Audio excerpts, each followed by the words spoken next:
Good morning, everybody. Hope you all are enjoying the situations and well. अच्छी तरह ही रहना चाहिए। और ये समय ऐसा है कि आपको अब हार नहीं मानना चाहिए। अपना जो जज्बा है वो हमेशा ऊपर रखना है, क्योंकि हरिवंश राय बच्चन की मुझे वो प्रसिद्ध लाइनें याद आती हैं कि लहरों से डरकर नौका पार नहीं होती, कोशिश करने वालों की कभी हार नहीं होती। तो आप हारने वाले तो है ही नहीं। आप कोशिश करते रहिए, कोशिश करते रहिए, आप ज़रूर सफल होंगे। आपकी सफलता के क्रम में मैं आपकी सफलता की दुआ करते हुए मैं आपके लिए एक वीडियो लेकर के प्रस्तुत हूँ। और इस वीडियो में मैंने सीबीएसई बोर्ड के नए पैटर्न, नए क्वेश्चन जो है पैटर्न, जो नए पैटर्न में जो नए तरह के क्वेश्चंस है उसमें एक तरह का क्वेश्चंस है पैराग्राफ बेस्ड क्वेश्चंस। और उसी में कहीं कहीं पे आपको पाई चार्ट, कहीं कहीं पे बार डायग्राम से रिलेटेड भी क्वेश्चंस आते हैं, तो उनको कैसे सॉल्व करेंगे उसके लिए मैंने एक कोशिश की है। आपको कैसा लगा आप ज़रूर बताइएगा। तो चलिए चलते हैं। सबसे पहले देखिए, पैराग्राफ क्वेश्चन में एक पैराग्राफ आपको मिलेगा और इस तरह के क्वेश्चन से आप अपरिचित नहीं हैं। अपने इंग्लिश लिटरेचर में इस तरह के क्वेश्चंस को सॉल्व किया है, बट यहाँ पर एक छोटा सा डिफरेंस ये है कि उसके जो इंग्लिश के पैराग्राफ में जो है आपको आपको क्वेश्चन, कुछ क्वेश्चन के आंसर मिल जाते हैं, बस आपको समझने की ज़रूरत होती है। यहाँ पर ऐसा नहीं है। यहाँ पर आपको एक हिंट मिलेगा, आपको रेफरेंस मिलेगा, आपको क्वेश्चन का आंसर अपने स्टडी के बेस पर देना होगा। दूसरा एक बहुत इम्पॉर्टेंट जो पॉइंट है जो मैं आपको बताना चाहता हूँ, आप ज़रूर याद रखिएगा, क्योंकि मैंने एग्ज़ाम में देखा कि बच्चे इस चीज़ को ध्यान नहीं देते हैं। वो ये है कि जो 15 और 16 क्वेश्चन है, आप यहाँ पर एक चीज़ देखिए, यहाँ पर मैंने ब्लैक से इसको लिखा हुआ है, ये जो डायरेक्शन है उसको ज़रूर आप ध्यान दें। Read the following and answer any 4 question given below. Question 15 और 16 में 5 क्वेश्चन आपको दिए जाएंगे, जिसमें से 4 आपको करना है। तो 4 बेस्ट जिसके आंसर आपको आते हैं उसको आपको आंसर देना है। अब ये नहीं कि क्रम 1 से शुरू कर दिया और 4 किया उसमें एक गलत हो गया, तो आप देखिए आपसे इससे आपको नुकसान हो सकता है। तो आप इस चीज़ को दिमाग में बैठा लीजिए कि आपको क्वेश्चन नंबर 15 और 16 में आपको 4 में से 5 में से 4 क्वेश्चन करने हैं। Only you have to give answer of the 4 question. अब आइए पैराग्राफ के ऊपर आते हैं। पैराग्राफ आप इस तरीके से, जो भी पैराग्राफ है आप इसको पढ़िए, पढ़ेंगे, आप इसको 1-2 बार पढ़ेंगे और उसके बाद से आपके जो क्वेश्चंस हैं उनके आंसर देंगे। आपको 4 मार्क्स का ये क्वेश्चन है, तो पैराग्राफ की स्टडी ज़्यादा इम्पोर्टेंट है। बट एक मेरा सजेशन है, अगर आपको क्वेश्चन समझ में नहीं आ रहा है तो डोंट वेस्ट योर टाइम, अपना टाइम मत नष्ट करो, आगे चलो, जो क्वेश्चन आता है उसको करो। पहले आप जो क्वेश्चन आते हैं उनको करते जाओ, करते जाओ, फिर लास्ट में अपना टाइम मैनेजमेंट करो कि लास्ट में जो है आप अगर गलत भी करते हो तो आपको कोई दिक्कत नहीं होगी, क्योंकि आप और क्वेश्चन अच्छी तरीके से कर चुके हैं। ये एक बहुत बड़ी स्ट्रेटजी होती है, इस चीज़ को ध्यान में रखिएगा। अब आइए आते हैं क्वेश्चन के ऊपर। यहाँ पर पहला क्वेश्चन है कि हीमोफीलिया इज, हीमोफीलिया एक डिजीज है, आप थियरी में पढ़ चुके हैं। वो किस तरह का डिजीज आपको बताना है। ऑटोसोमल रिसेसिव जीन डिसऑर्डर है, sex chromosomal recessive gene disorder है, autosomal genetic dominant gene disorder है, या वो जो है sex chromosomal dominant gene disorder है। तो आपको मालूम है कि हीमोफीलिया एक्स लिंक, आप ये लाइन ही होती है उसमें कि x link recessive gene disorder है।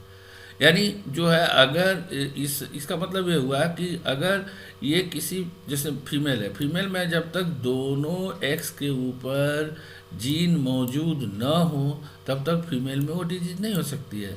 जबकि मेल में केवल एक एक्स के ऊपर जीन प्रेजेंट हो तो भी उसको डिजीज हो सकती है। क्यों? क्योंकि यहाँ जो एक्स है, अगर एक मान लीजिए एक के ऊपर जीन है दूसरे पर नहीं है, तो that x will suppress the effect of the gene. तो ये रिसेसिव है और ये एक्स सेक्स लिंक्ड है, तो ये आपका आंसर क्या होगा, sex chromosomal recessive gene disorder. क्योंकि देखो ऑटोसोमल तो है नहीं, तो ऑटोसोमल तो पहले ही कट गया, और ये सेक्स क्रोमोसोमल ये डोमिनेंट है तो ये भी नहीं होगा। जाहिर सी बात है ये रिसेसिव वाला सही होगा। दूसरा क्वेश्चन देखिए, which of the following is oblique and autosomal dominant gene disorder. आपको बताना है ऑटोसोमल डोमिनेंट जीन डिसऑर्डर। तो देखिए यहाँ पर जो कलर ब्लाइंडनेस है, कलर ब्लाइंडनेस एक सेक्स लिंक जीन डिसऑर्डर है, तो ये नहीं हो सकता है। अब हमको बचा क्या, फेनिलकीटोन्यूरिया और सिकल सेल एनीमिया। तो इनमें से कोई ऐसा नहीं है जो ऑटोसोमल डोमिनेंट डिसऑर्डर हो, तो आपका ये चौथा सही होगा। ठीक है, इसके बाद अगला क्वेश्चन देखिए, पॉइंट म्यूटेशन। देखिए पॉइंट म्यूटेशन में क्या होता है कि अगर एक कोडान जो एक अमीनो एसिड को कोड करता है, कोडान का एक अमीनो एसिड रिप्लेस हो जाए, डिलीट और एडिशन नहीं होना चाहिए, रिप्लेस हो जाए, तो उसको हम क्या कहते हैं, पॉइंट म्यूटेशन कहते हैं। ठीक है, तो प्यूरिन विथ पैरीमिडीन बेस अगर जो है वो रिप्लेसमेंट हो रहा है, तो आपको इसमें से देखना है कि कौन सा सही आंसर होगा। आपको एग्जैक्ट सही आंसर आपको बताना है। प्यूरिन विथ पैरीमिडीन बेस इज, अगर प्यूरिन pyrimidine से रिप्लेस हो रहा है, ठीक है, तो आपको ट्रांसलोकेशन ये नहीं हो सकता है, ट्रांसवर्सन भी नहीं हो सकता है, सॉरी ट्रांसलोकेशन और इन्वर्जन नहीं हो सकता है, ये ट्रांसवर्जन या ट्रांजिशन में से कोई एक आंसर होगा। ये चौथा क्वेश्चन देखिए, in the sickle cell anaemia, sickle cell anaemia में एसिड इज रिप्लेस्ड बाई, यहाँ पर तीन जगह जो है सिकल सेल एनीमिया, यहाँ पर डॉट लगा हुआ है। ठीक है, तो एक यहाँ पर करेक्शन है, ये एसिड के बाद सेंटेंस नहीं होगा। तो यहाँ पर आप देखिए कि इन सिकल सेल एनीमिया, अब यहाँ पर एक एसिड का नाम है, यहाँ पर कोई एक एसिड का नाम दिया हुआ है, आपको इसमें से नीचे जो दिया है इसमें से सेलेक्ट करना है। तो क्या होगा, रिप्लेस्ड बाई, ये एसिड नहीं है, ये सॉरी ये एसिड नहीं होगा, ये मतलब फुल स्टॉप है, यहीं पर आप इसको आप ऐसे देख सकते हैं कि ये जो पार्ट है ये एसिड नहीं है, ये अब नहीं है, ये यही पर फुल स्टॉप है। ठीक है, तो यहाँ पर क्या होगा, अब अगर आप जानते हैं कि सिकल सेल एनीमिया में ग्लूटेमिक एसिड, यानी जो ग्लूटेमिक एसिड होता है, ठीक है, उसका रिप्लेसमेंट होता है वैलिन से, glutamic acid by replaced by valine. तो यहाँ पर क्या होगा, ग्लूटेमिक एसिड या वैलिन, तो यहाँ वैलिन होगा, यहाँ तो कुछ नहीं होगा, ये तो है ही नहीं है। तो देखिए यहाँ पर आंसर क्या है, वैलिन पहले है, नहीं होगा, ग्लूटेमिक एसिड बाई वैलिन, तो यहाँ पर ग्लूटेमिक एसिड होगा, यहाँ वैलिन होगा, और ऑप्शन जो भी है देखिए आप गलत है, सही नहीं दिया गया है। ठीक है, अगला क्वेश्चन देखिए, यहाँ पर पांचवा क्वेश्चन देखिए, पांचवें क्वेश्चन में क्या खास बात है कि in figure point mutation in case of sickle cell anaemia is shown, यहाँ पर एक्स और वाई, आप यहाँ पर देख रहे हैं एक्स और वाई, जो यहाँ पर जो गैप है, मतलब एक्स वाई ना लिख के यहाँ पर गैप बनाया गया है, ये इसको हम एक्स मान लेते हैं। ठीक है, ये एक्स है और ये क्या है, वाई है। ठीक है ना, ये वाई है, ये अननोन बेस जी, अननोन बेस जी, जी अननोन बेस जी, अब यही जी का रिप्लेसमेंट हो रहा है यहाँ पर। ठीक है ना, अब कैसे पता करेंगे, अरे बहुत आसान है। अब देखो यहाँ पर जो है ये इसका कॉम्प्लीमेंट्री स्ट्रैंड है, अगर इसका कॉम्प्लीमेंट्री स्ट्रैंड टी है तो यहाँ पर क्या होगा, यहाँ पर ए होगा, क्या होगा, ए होगा। ठीक है, टी का ये होगा क्योंकि डीएनए है ये। ठीक है, अच्छा यहाँ पर आप देखो, यहाँ पर कॉम्प्लीमेंट्री ए है तो यहाँ पर क्या होगा, टी होगा। तो यहाँ पर जो रिप्लेसमेंट हो रहा है, यहाँ पर ए था and A is replaced by T, यहाँ पर टी से रिप्लेसमेंट हो गया। ठीक है, तो अब क्या हुआ यहाँ पर, अब आपको बताना है कि ये है क्या, ये देखो क्या है, ए, तो ए एडेनिन है और यहाँ पर टी, टी क्या है, थायमिन है, तो ये ऑप्शन सही होगा। ठीक है, ओके, चलिए अब अगला क्वेश्चन है, एक दूसरा जो 16 क्वेश्चन का जो पांचवा क्वेश्चन था मॉडल सैम्पल मॉडल पेपर में, सीबीएसई के सैम्पल मॉडल पेपर में, तो उसमें एक बार डायग्राम दिया गया है, केनिया एक देश है, उसका डाटा दिया गया है। ये जो देखिए आप यहाँ, ये बहुत इम्पोर्टेंट हिंट है जिससे आपको काफ़ी हेल्प मिलेगा। ये देखिए आपका है patient of malaria with SCD, मतलब सिकल सेल डिजीज। तो ये जितने ये ब्लैक कलर के जो डार्क पोर्शन दिखाए गए ये क्या है, patient of malaria with sickle cell anaemia. और ये जो वाइट कलर के बोर्ड जो बार डायग्राम है वो क्या है, patient of malaria without seed.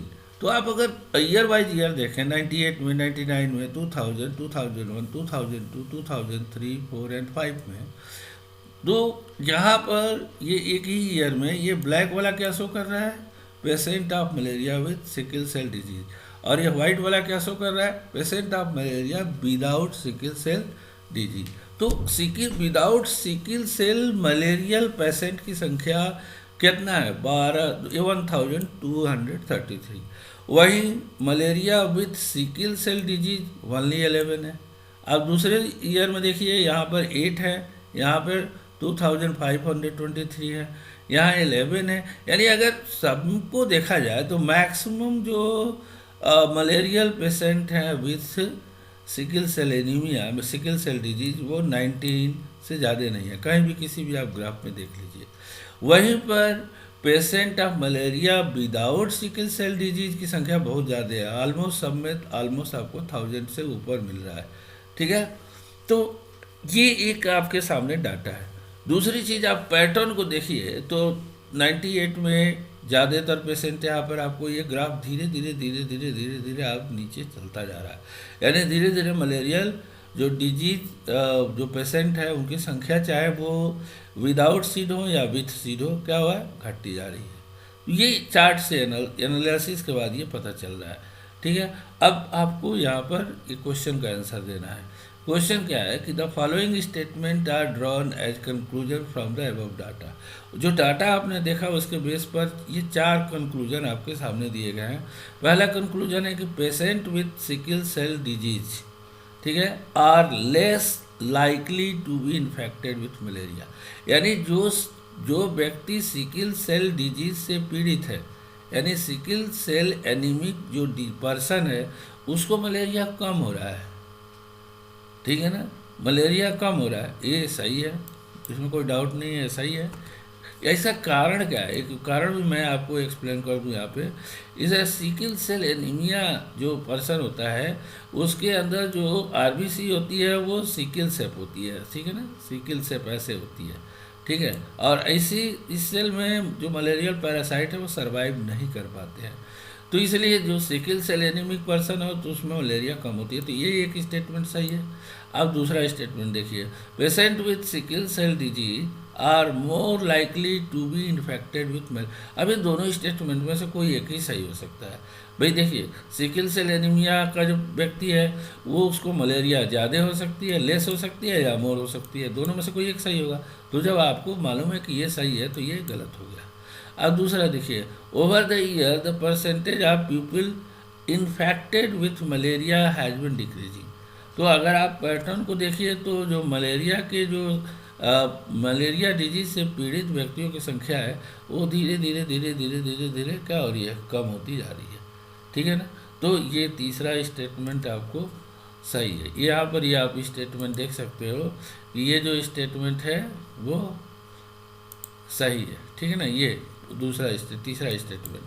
अब चौथा स्टेटमेंट अगर देखा जाए, year 2000 the largest percentage difference between malaria patient with or without seed.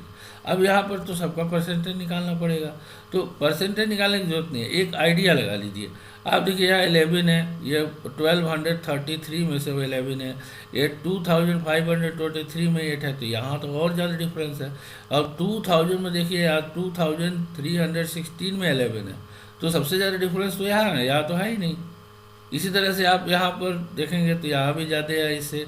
तो कुल मिला करके आपको जो सबसे ज़्यादा अगर कोई मलेरियल पैरासाइट सीड और विदाउट सीड, मतलब sickle cell anaemic disease person और non sickle cell disease person, दोनों में यहाँ सबसे ज़्यादा डिफरेंस है। 2000 में ना होकर 99 में है, तो ये भी स्टेटमेंट गलत है।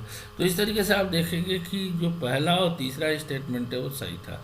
तो आपको यहाँ से आप आंसर आप दे सकते हो कि पहला और तीसरा जो स्टेटमेंट है first and third statement are true, बाकी रॉन्ग। तो ये बार डायग्राम को सॉल्व करने का तरीका है। बाकी thank you very much. Okay bye.